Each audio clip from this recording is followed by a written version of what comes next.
Bienvenue dans cette nouvelle vidéo. Donc le Bitcoin, comme vous pouvez le voir à l'écran, est en train de continuer de monter. On a franchi la barre symbolique entre guillemets des 80 000 $. Donc on va essayer de voir les scénarios possibles et envisageables pour les prochains jours et les prochaines semaines. Donc comme c'est le premier market review de la semaine, j'analyserai aussi le weekly. Donc on va faire un point pour voir par rapport à la semaine dernière s'il y a eu du changement. Et ensuite j'analyserai le S&P et le gold, pareil sur le weekly pour voir le changement qu'on a pu avoir.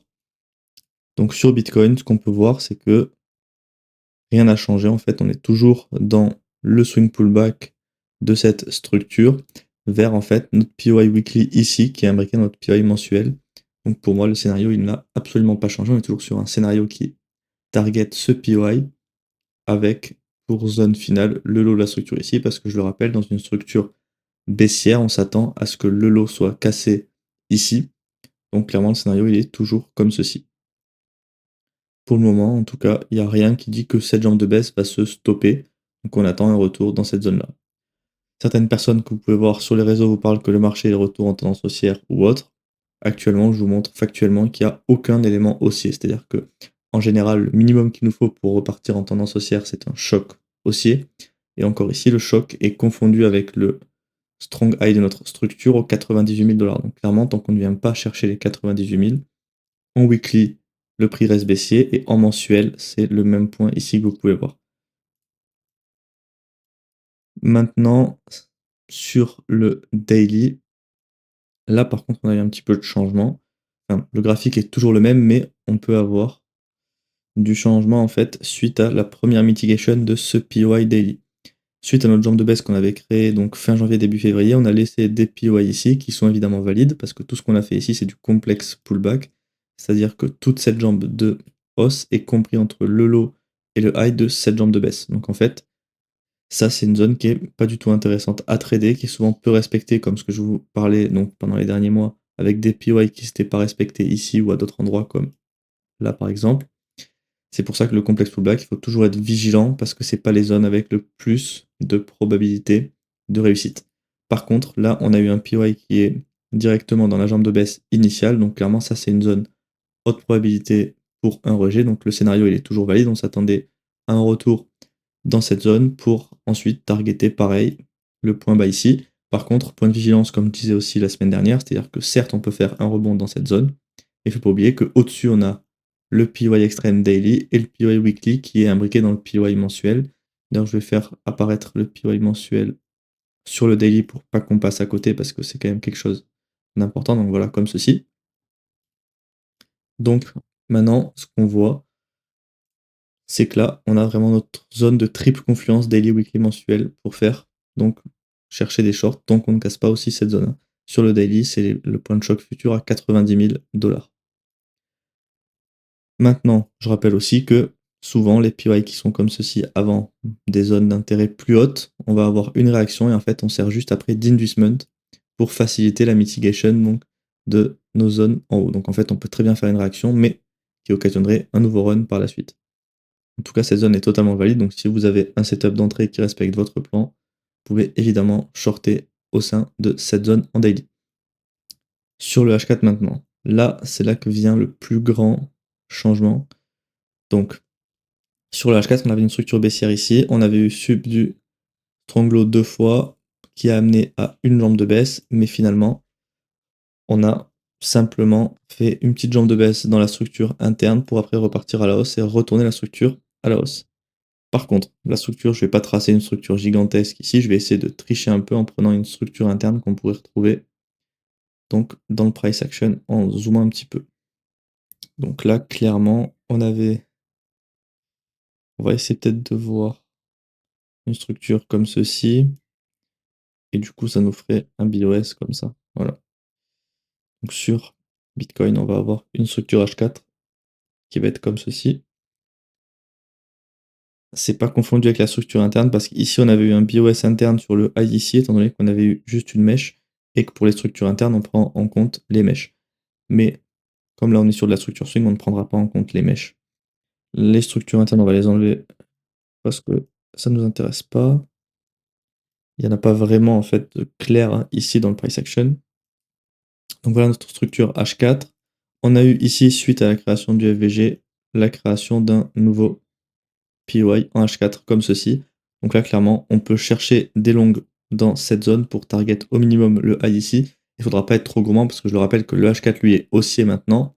Mais si vous dézoomez, comme je vous ai montré, daily, weekly, on repasse sur des zones qui sont un petit peu plus compliquées pour chercher des longues actuellement. En tout cas, tant qu'on ne casse pas les 90 000 en daily, tout reste aligné à la baisse sur les autres time frames.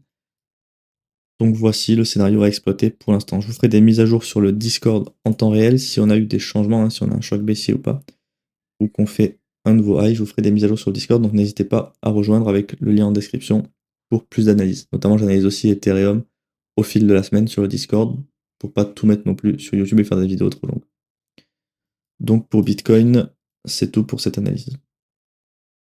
Si vous cherchez une stratégie d'investissement avec pratiquement rien à faire, j'ai créé un algorithme de trading plus d'investissement pour Bitcoin, c'est-à-dire que c'est un algorithme qui va marcher sur du spot, il n'y a pas de levier, c'est pas vraiment du trading. En fait, l'objectif, c'est d'optimiser l'investissement sur Bitcoin. Donc j'ai fait une vidéo, vous pouvez aussi retrouver sur YouTube, où je vous détaille tout.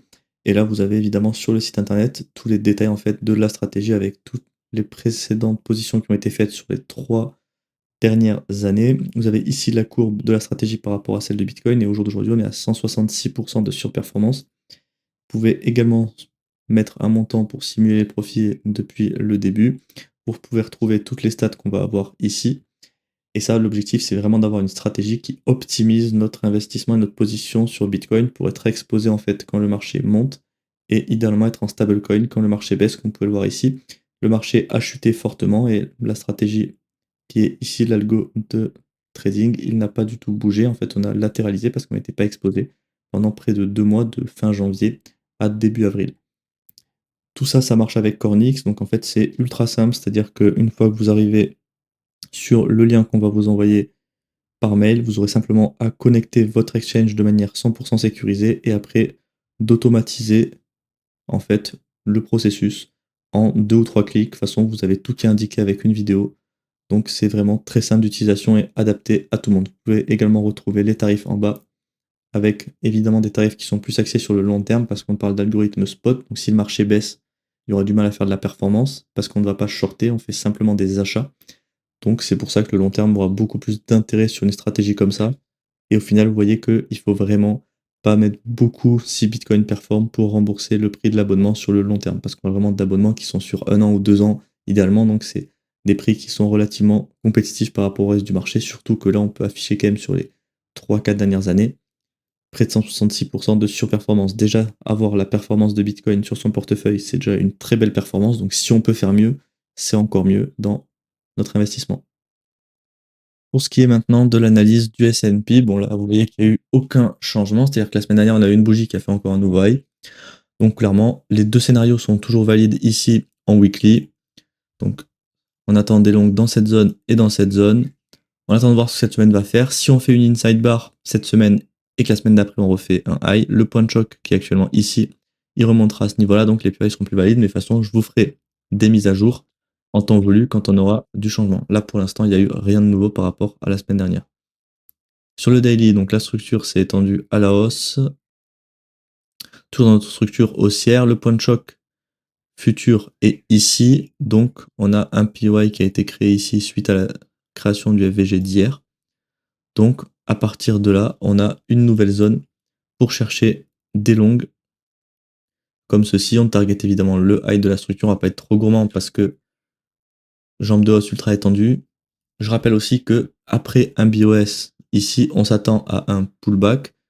On est sur une jambe ultra étendue, daily, weekly, mensuel, H4, ce que vous voulez. Donc, chercher des longues ici, c'est un peu suicidaire. Le scénario le plus HP, entre guillemets, c'est d'attendre le swing pullback avec un choc baissier, soit pour chercher des shorts dans le swing pullback, ou vous attendez que le swing pullback se termine, on fait un choc baissier, on descend vers nos POI weekly, l'EQ du range, ou celui-ci, hein, on a 2 POI. Vous attendez que le prix refasse un choc haussier ici, comme par exemple quelque chose comme ça. Vous allez avoir de nouveaux POI qui vont se créer, et par la suite, vous aurez juste à chercher des longues beaucoup plus intéressants parce que vous pourrez targeter des jambes d'os plus grosses avec des targets plus évidentes et surtout le prix aura déjà fait son pullback, donc le plus gros en fait de la baisse sera déjà derrière vous.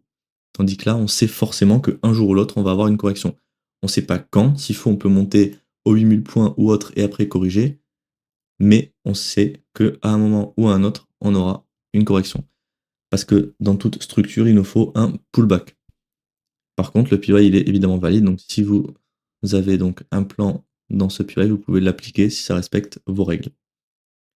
Sur le H4 maintenant, donc là, ça va être très simple. Hein, structure haussière. On a eu un choc baissier pour entamer le swing pullback. Donc, on cherche des shorts dans ce swing pullback. Sauf que vous voyez qu'on n'a aucun PY pour shorter le price action. Donc là, on est un peu coincé. Seul truc que je peux remarquer, c'est que pour l'instant, on s'est stoppé dans une ancienne demande H4. J'aurais préféré qu'on vienne directement dans le PY parce qu'en fait, cette zone, il y a de fortes chances qu'elle serve d'investment pour faciliter la mitigation du PY daily. Mais évidemment, elle peut occasionner la fin du swing pullback. De toute façon, ce qu'il faudra attendre, c'est que si on a fini le swing pullback dans cette zone en H4, il faudra avoir un choc haussier qui est actuellement au 72-73. Donc, clairement, il faudra attendre cette zone pour avoir le retour en swing run et pour aller casser les 7300 points. Donc c'est à peu près tout ce que j'ai à dire pour le S&P. Pour les personnes qui veulent se former, je rappelle que j'ai créé un mentorat pour deux types de personnes différentes. C'est si vous voulez investir avec une stratégie vraiment qui est solide sur le long terme et également pour les personnes qui veulent devenir trader et faire ça de leur activité principale. Donc pour ça, vous allez avoir différentes formules. Vous allez avoir du mensuel, trimestriel ou annuel. Et en quoi ça consiste? Vous allez avoir donc en premier lieu deux formations offertes. Hein. Une formation qui va parler plutôt d'outils crypto pour sélectionner, trouver les bonnes cryptos et ensuite appliquer une stratégie sur ces cryptos. Une stratégie qui sera donc d'analyse technique. Le but en fait c'est d'identifier des bonnes cryptos et ensuite d'appliquer les modèles d'entrée d'analyse technique. Ça c'est pour de l'investissement et après pour les personnes qui veulent trader, le modèle d'analyse technique il est évidemment adapté à toutes les time frames, tout type d'actifs, donc c'est vraiment pour les personnes qui veulent aussi devenir trader, un modèle qui va être quasiment 100% mécanique. Hein. Vous allez avoir très peu d'éléments qui ne seront pas mécaniques. En gros, l'idéal des stratégies mécaniques, c'est d'avoir un setup qui va avoir plein de paramètres prédéfinis pour en fait avoir des probabilités qui sont solides et un trade qui va se ressembler en fait quasiment à chaque fois. L'objectif, c'est que quasiment tous nos trades soient les mêmes et du coup, on peut se construire des stats solides sur le long terme. Et là, en gros, on tourne aux alentours des 75-80% de win rate. Donc, c'est vraiment une méthode indispensable à avoir pour trader. Vous pourrez également avoir des rendez-vous avec moi, je réponds à toutes vos questions, des briefs privés mensuellement. Et évidemment, c'est quelque chose de one-to-one, donc je vous accompagne tout au long en fait du cursus pour répondre à toutes vos questions. Et si vous n'avez pas compris quelque chose, je vous réexpliquerai tout pour vraiment que vous compreniez et que vous sachiez faire exactement ce que je fais moi sur les marchés.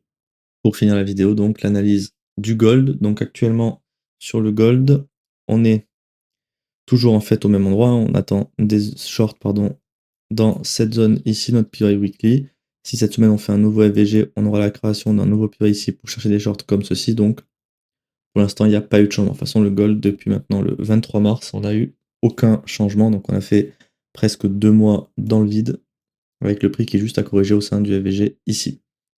On a occasionné un rebond dans une ancienne demande weekly et dans un PY mensuel. Donc attention aussi à cette zone qui est un peu contre-intuitif par rapport à la zone weekly, donc il y aura bien une des deux time frames qui prendra l'ascendant sur l'autre.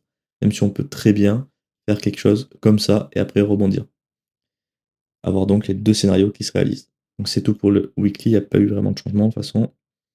Le daily, bah là vous voyez clairement à l'écran qu'il n'y a aucun changement. Notre PY qui a été tracé la semaine dernière, il est toujours ici, donc on attend toujours les deux mêmes scénarios, donc avec des shorts dans ce PY comme ceci, ou dans celui-ci là-haut comme ceci. Celui-ci a plus haute probabilité parce qu'il est confondu avec légèrement le PY weekly, mais on en est encore bien loin, donc pour l'instant c'est celui-ci qui va nous intéresser. Attention, c'est du complex pullback comme je le répète à chaque fois, donc le price action sera beaucoup moins précis dans cette zone, donc il faut vraiment que ça respecte votre plan si vous tradez cette zone, et soyez donc vigilants. Pour le H4, alors on a eu le scénario qui s'était accompli ici, on était venu dans le PY pour faire un nouveau high. Suite à ça, notre high a juste fait un graphe de liquidité qui s'est retourné à la baisse avec un choc baissier, donc le PY ici était plus valide, étant donné qu'on avait déjà accompli le high de cette zone. Par contre, on a eu ici la création d'un nouveau PY pour shorter maintenant, retournement de la structure interne à la baisse ici. Donc là sur le gold, on a de nouveau tout qui est aligné à la baisse sur le H4 avec le point de choc, la structure interne et la structure swing ici. On a déjà eu un swing pullback plus que convaincant dans la zone discount de ce range baissier. Donc là, clairement, on s'attend à des scénarios de short dans cette zone pour au minimum revenir ici étant donné la dynamique de la structure interne et du choc. Et après, si on veut vraiment target quelque chose, on peut target cette zone-là, même si, comme je dis à chaque fois, le prix entre-temps, il peut clairement faire comme on a fait ici, c'est-à-dire que là, on enchaîne les structures internes, on retourne un peu, et après, on repart à la baisse. Donc là, on pourrait faire le même schéma, faire un truc comme ça, on retourne, et après, on repart. Ça peut toujours, en fait, être comme ceci. Donc vous avez des structures qui sont un peu grosses comme ça, et surtout que c'est du complex black daily et weekly. Donc en fait, la précision commence à être de moins en moins intéressante dans ce price action. C'est pour ça que les targets, il vaut mieux avoir des petites targets quand vous êtes dans des immenses structures que target directement le lot ici, où il faudra quand même une belle baisse. En plus, sur le gold, je crois que ça représente 10%, donc c'est quand même assez costaud. Tandis que là, si vous targetez juste une petite zone comme ça peut clairement être fait assez rapidement, sans trop de risques. Donc voilà pour ce qui est du gold sur le H4. Je vous remercie d'avoir regardé cette vidéo. N'oubliez pas de vous abonner à la chaîne et d'activer la cloche de notification si vous voulez me soutenir et également être averti des dernières analyses publiées. Si vous voulez rejoindre soit le mentorat, soit avoir plus d'infos aussi sur notre algo Bitcoin, vous avez donc le lien du Linktree ici qui vous ramènera sur tous mes liens avec les différents sites que vous pouvez utiliser pour trouver des informations. Et vous pouvez également avoir le lien du Discord si vous voulez nous rejoindre pour plus d'analyses, parce que je vais partager des analyses que je ne partage pas sur YouTube, sur Discord. Et vous pouvez également poser toutes vos questions. Si vous avez une question par rapport au mentorat ou à mon algo Bitcoin, vous pouvez évidemment venir et je vous répondrai avec plaisir.